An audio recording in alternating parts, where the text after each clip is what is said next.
In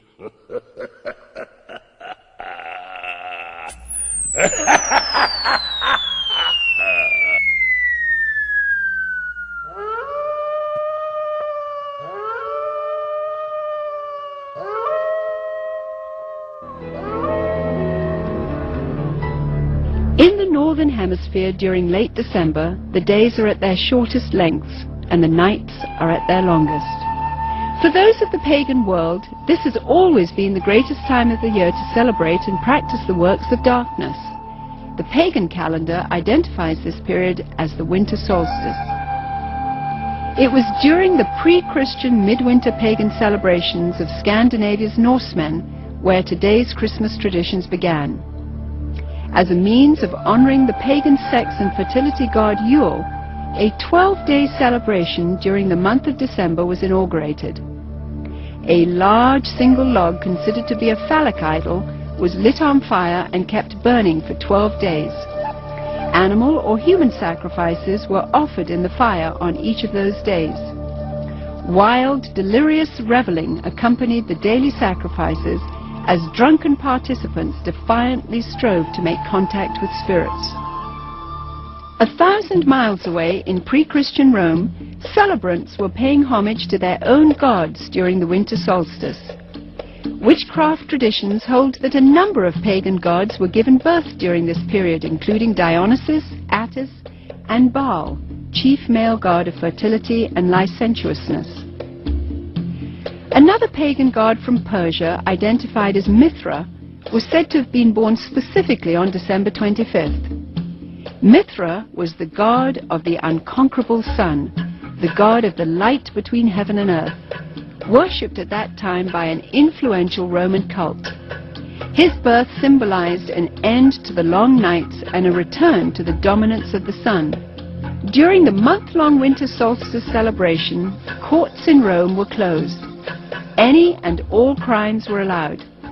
Homosexuality, cross-dressing, and uncontrolled debauchery reigned supreme. Rome's order was turned upside down. Even children were allowed to join in the drunken orgies as part of the Juvenalia celebration. By 270 AD, the Roman Emperor Aurelian had made it official, setting aside a 7-day period from December the 17th through the 24th, culminating in an exchange of gifts on December the 25th to celebrate the birth of the sun god. This Roman orgy to end all orgies later became known as Saturnalia, in honor of the god Saturn, the god of excess. Roman soldiers invading Britain brought with them their pagan orgiastic traditions. Upon taking root in England, Saturnalia became known as the Festival of Fools, reigned over by the Lord of Misrule. By the 4th century, the influential government-sanctioned Church of Rome, unable to outlaw the growing number of pagan practices, chose instead to adopt them into their so-called official Christianity. The Church believed this would attract more pagans to their fold. Up until this time, the birthday of Jesus Christ, the Jewish Messiah, had not been celebrated at all. Ignoring scriptures, however, indicating that the birth probably did not occur during the winter, the Church nevertheless confused biblical history and made Jesus' birthday coincide with the pagan god Mithra. The birth date of the sun god had now become the birth date of the Son of God. It was hoped that the pagan celebrations of Saturnalia would merge into this new legally sanctioned form of Christianity. The Church's practice of changing the dates of Christian events to coincide with pagan festivals continued, and by the 7th century, Pope Gregory I had ordered Augustine of Canterbury to incorporate any and all pagan practices and customs into the expanding Roman Catholic Church.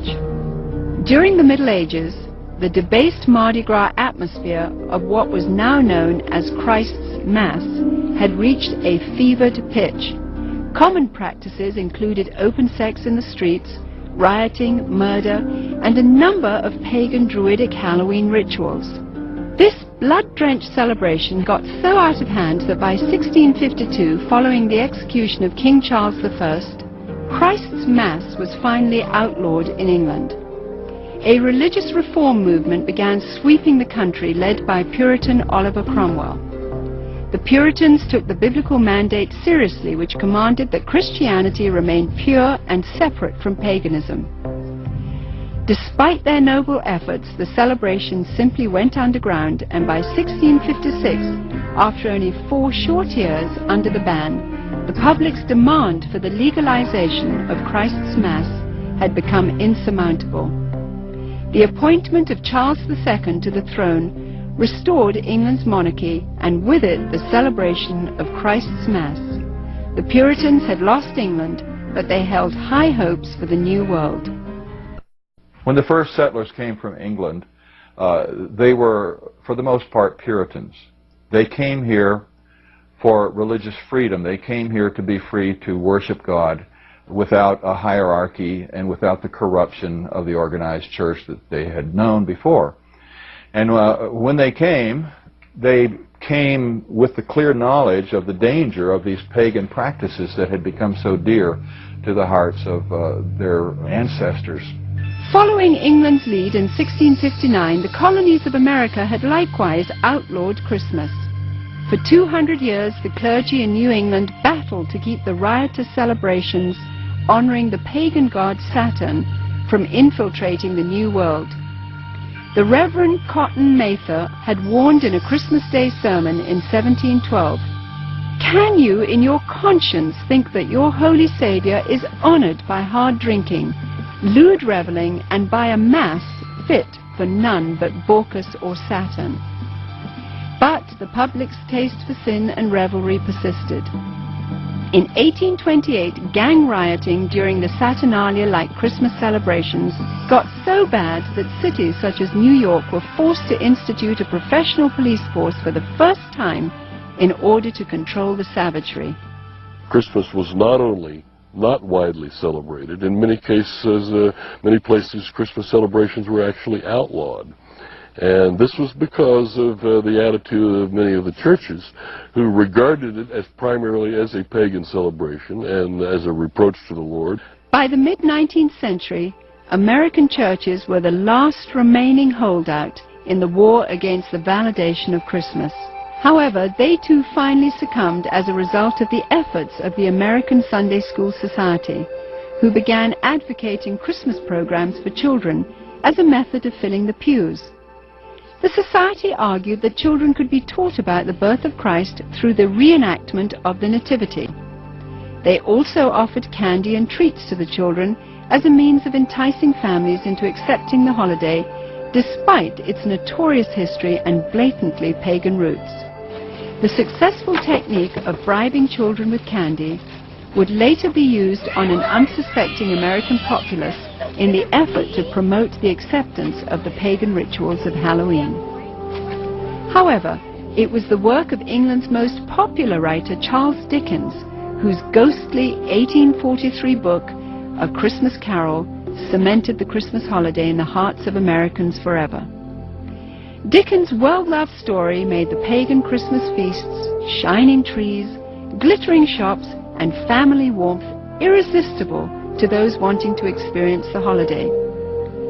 Coming to America in 1867 to promote his work, Charles Dickens packed theaters as he read his story to cheering audiences around the country. A Christmas Carol gripped America and destroyed any final attempt to stop the evolution of Christmas. By 1875, the Puritans had been beaten, and by 1890, all American states had voted to make Christmas a legal holiday. Wonderland, winter wonderland.